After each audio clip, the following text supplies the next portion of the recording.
Cari siapa sini nih? Jangan masukin tangannya ke mulut. Cari siapa? Nah, Siapa? nah. Nah.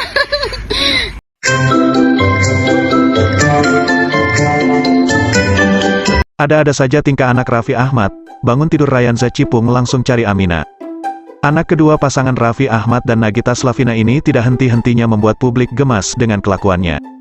Baru-baru ini, Cipung sapaan untuk Rayanza, terlihat mencari Amina, anak Aurel Hermansyah dan Atta Halilintar selepas bangun tidur.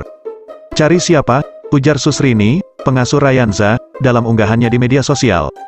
Nah, jawab Rayanza singkat, Susrini kemudian memastikan kembali sembari menggoda Rayanza. Amina, iya, Nadline ajalah, oh gak mau. Yuko mau tidak, oh tidak mau, Amina aja tetap, tanya Susrini memastikan. Melihat semua nama direspon dengan gelengan kepala oleh Rayanza kecuali nama Amina, Susrini pun mengetes Rayanza dengan menyuruh Rayanza melanjutkan katanya. Ami, ucap Rini, yang dijawab lancar oleh Rayanza, nah.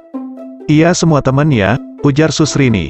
Video tersebut menuai komentar netizen yang gemas pada Rayanza. Fans Cipung ini mengaku makin gemas dengan tingkah bayi lucu tersebut. Bisa-bisanya anak bayi bangun tidur nyariin cewek, ujar komentar warganet. Mana pas disebut Amina salting lagi. Pung, tulis akun Zahwa *****. Rayanza saat ini berusia 1 tahun 4 bulan. Adik Rafathar ini memang kerap bermain dengan bayi-bayi artis lainnya seperti Amina, Moana, Nadline, dan Yuko.